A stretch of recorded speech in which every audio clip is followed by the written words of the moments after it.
Bonjour chers serviteurs audacieux, bienvenue dans notre émission chrétienne intitulée Le Pain matinal, une émission du ministère Ta Seconde Chance. Je suis Dr Dorian et je vais nous conduire dans la rubrique Exhortation.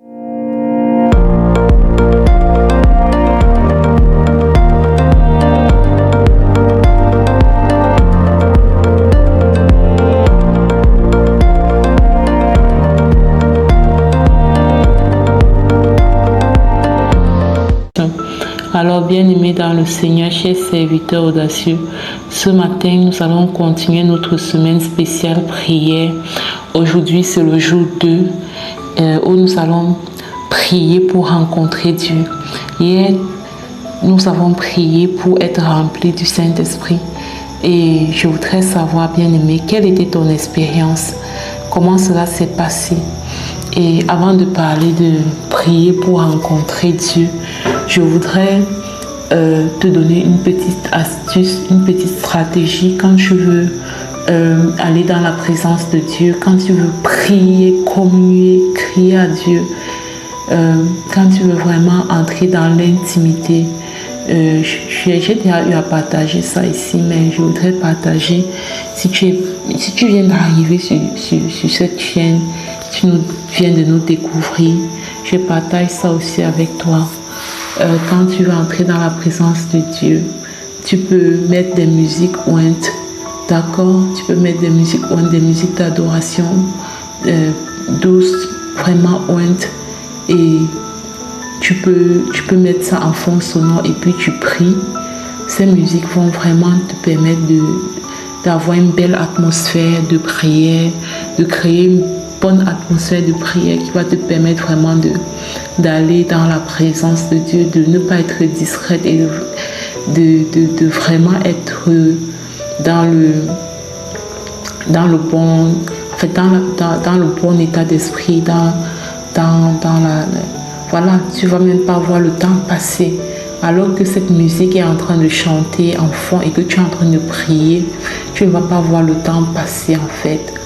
Donc ça, c'est un petit secret que moi j'applique et qui me permet vraiment parfois de prier 1 heure sans m'en rendre compte. Voilà. Donc aujourd'hui, le thème que nous allons voir et pour lequel nous allons prier, c'est de prier pour rencontrer Dieu. Bien aimé, si pendant ces 7 jours, tu peux jeûner, tant mieux. C'est vrai qu'on a nos 7 jours de jeûne et prière qui arrivent dans le réseau Ta Seconde Chance. Donc, tu peux patienter une fois et jeûner les 7 jours. Et voilà.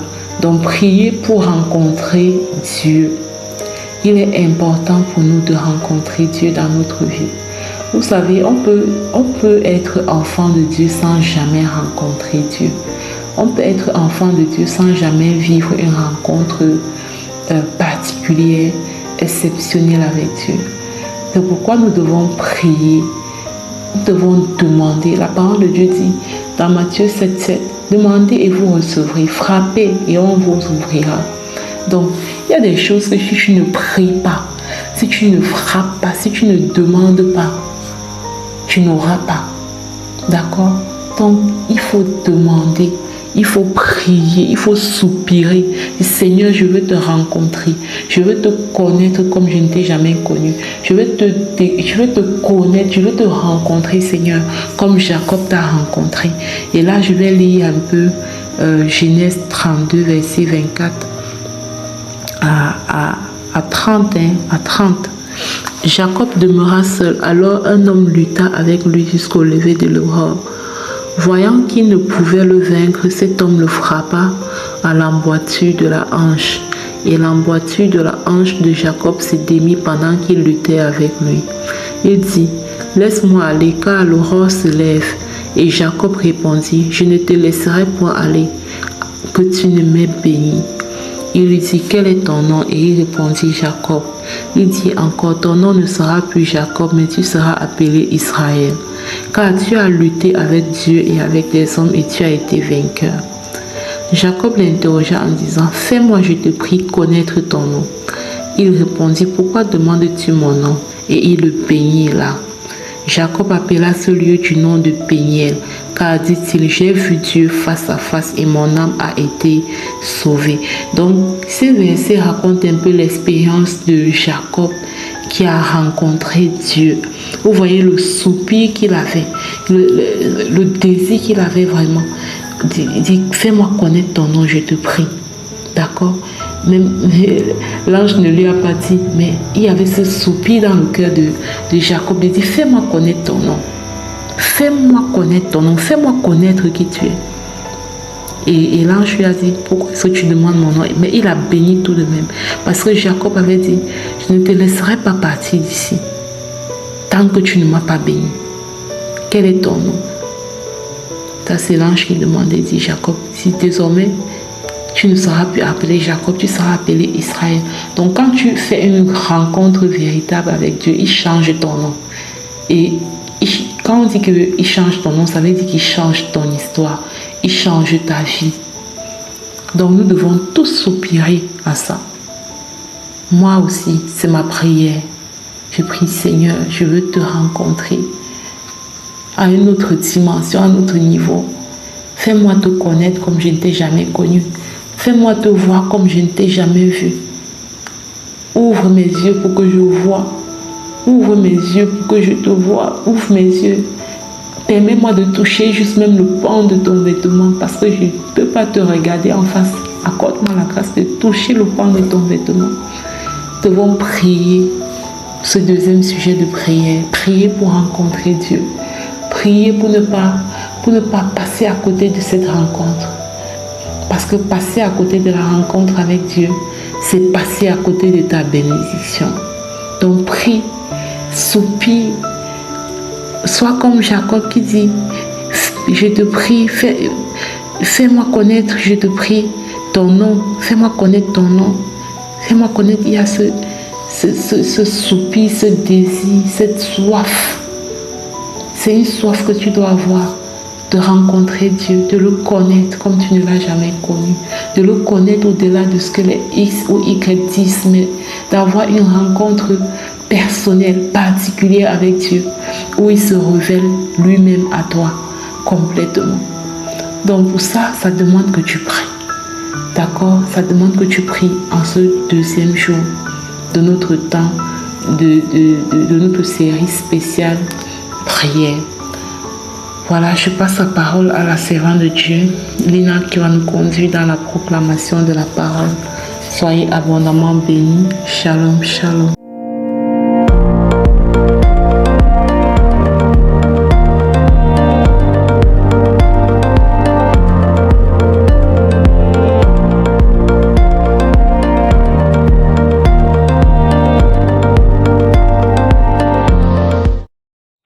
Bienvenue dans cette deuxième partie de l'émission Le Père matinal du ministère Ta Seconde Chance.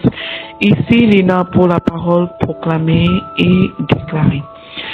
Dieu pourvoira lui-même l'agneau pour l'Holocauste. Ça, c'est la parole qui nous a été donnée. Cette parole est tirée du livre de Genèse au chapitre 22, verset 8. Dieu pourvoira lui-même l'agneau pour l'Holocauste. Cette parole d'Abraham à Isaac n'était pas simplement une réponse à l'innocence d'un enfant, mais une déclaration de foi. Lorsque les ressources manquent, lorsque la solution semble invisible, Dieu, notre Père, reste fidèle. Il pourvoit à notre besoin de manière souveraine et parfaite. Tout comme il a placé un bélier dans les buissons pour Abraham, il prépare déjà une réponse pour toi. Il faut y croire. Ta part est de marcher dans l'obéissance, car la confiance en Dieu te conduira à voir la provision. Dieu pourvoira selon sa fidélité, selon tes moyens. Pas selon tes moyens, bien sûr, selon sa fidélité. Alors nous allons proclamer ensemble, nous allons faire cette proclamation de foi. Répète après moi, bien-aimé. Je proclame et je déclare Que Dieu pourvoie à tous mes besoins selon sa richesse en gloire. Au nom puissant de Jésus-Christ. Je proclame que l'Éternel est mon berger, je ne manquerai de rien. Je proclame et je déclare que même dans la vallée de l'ombre de la mort, Dieu a déjà préparé ma délivrance. Au nom puissant et glorieux de Jésus-Christ. Je proclame et je déclare que le sacrifice parfait de Jésus est ma provision éternelle. Au nom de Jésus. Je proclame et je déclare que je marche dans l'abondance divine, pas dans la pénurie humaine. Au nom de Jésus. Je proclame que Dieu ouvre des portes que nul ne peut fermer. Dans le nom puissant de Jésus-Christ. Je proclame et je déclare que mon désert s'arrête maintenant. Mon Dieu fait jaillir des sources d'eau vive au nom puissant de Jésus-Christ. Je proclame que je ne suis pas abandonné, car Dieu veille sur moi au nom puissant et glorieux de Jésus-Christ. Je proclame que mes sacrifices d'obéissance attirent la provision divine au nom puissant et glorieux de Jésus-Christ. Je proclame et je déclare que Dieu est Jéhovah Jireh, mon pourvoyeur fidèle, au nom de Jésus. Je proclame que mes finances, ma santé et mes relations sont sous sa provision dans le nom puissant et glorieux de Jésus-Christ. Je proclame et je déclare que je vois l'agneau préparé par Dieu avant même d'en avoir besoin, au nom puissant et glorieux de Jésus-Christ. Je proclame et je déclare que ma foi ouvre les écluses des cieux et coule une pluie de bénédictions abondantes dans ma vie, au nom puissant et glorieux de Jésus. Je proclame, je déclare et j'établis que la grâce divine me précède dans mes projets, au nom puissant et glorieux de Jésus-Christ. Je proclame et je déclare que je suis un témoin de la fidélité inébranlable de Dieu, dans le nom puissant de Jésus. J'annonce à l'univers, je décrète et j'établis que la bénédiction de Dieu enrichit sans ajouter de chagrin, au nom de Jésus. Je proclame et je déclare que je vis dans le repos de celui qui pourvoit, au nom puissant et glorieux de mon Seigneur et Sauveur Jésus-Christ. Je proclame et j'établis que je marche chaque jour sous la provision parfaite de mon Seigneur, dans le nom puissant de Jésus-Christ. Amen, amen, amen. Je scelle ces proclamations dans le sang précieux de Jésus. Elles sont sécurisées, oui et amen, dans la vie de chacun d'entre nous. Elles montent à Dieu comme un parfum de bonne odeur, redescend avec l'exaucement de chacune des paroles proclamées dans le nom précieux de Jésus-Christ. Bien-aimé, si cette émission, le pain matinal du mystère Ta Seconde Chance, te bénit au quotidien, abonne-toi. Puis partage-la au suivant et deviens à ton tour un canal de bénédiction pour les autres dans le nom précieux de Jésus-Christ. Amen.